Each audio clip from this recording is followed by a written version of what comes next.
Why did you click on this video? I want a paragraph in the comments of why you decided to click on this video.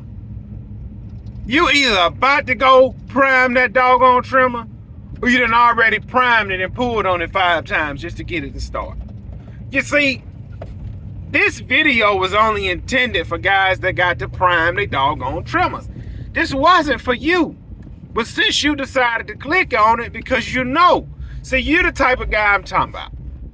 In the morning, you don't eat breakfast, you run out the house. You jump in your truck, you hook up your trailer, you go. You get to your first property. You got to prime your edge to get it to start. You got to pull on it 4 or 5 times. You finally get the property edge with that dull edger blade. You put the edger blade back on your jungle gym rack.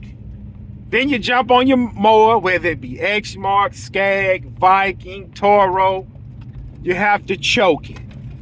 Soon as you try and choke it, and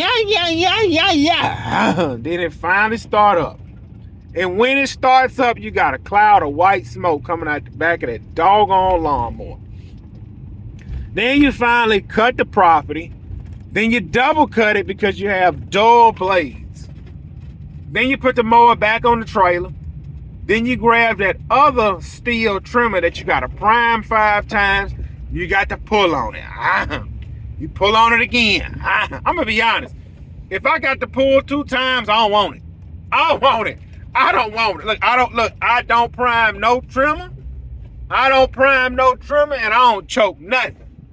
When I jump on that V-Ride, I don't have to choke it. I turn the key. I halfway turn the key. It's woke. Now I grab that trimmer off the trailer.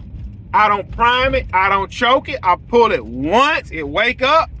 The second time, it's ready to roll. Look, I'd be embarrassed, so I got to be out there pulling on a trimmer 3 or 4 times. You wait. Look, when you pull, as soon as you pull up, your name. Oh, Gibson's outside. Oh, he got the yard.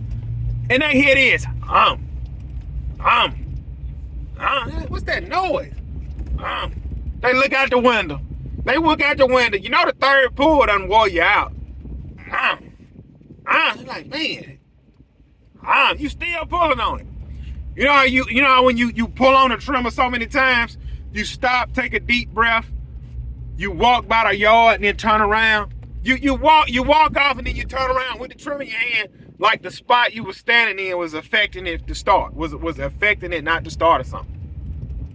So then you still out there pulling.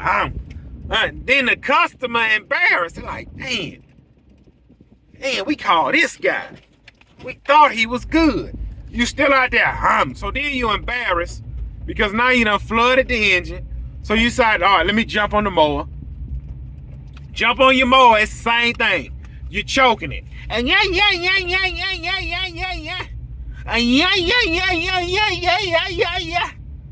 Man, you would probably kill the battery trying to start it. And then you finally get the mower to start. All right? You cut the yard with them doggone dull blades. You got stringers standing up everywhere. You're praying and hoping. Man, I hope this trimmer ain't flooded no more. Then you pull on the trimmer again. Man, listen. If some kind of miracle you finally get that doggone trimmer started, you ought to be embarrassed. You should be ashamed of yourself for leaving the house like that. Trimmer won't start. You got a 1/4 tank of gas in your truck. You got that doggone carbureted engine on that mower. I don't know what to say about some of y'all. I really don't. At this point, I'm convinced some of y'all lost. And like I said, this video wasn't intended for you. You wanted to be nosy. Click on it. Oh, forgot. Y'all got to prime all y'all equipment. You got to prime your trimmer. You got to choke your mower. You got to prime your blower. I hope you ain't got one of them trucks where you got to go in front of it and wind it up for it to start.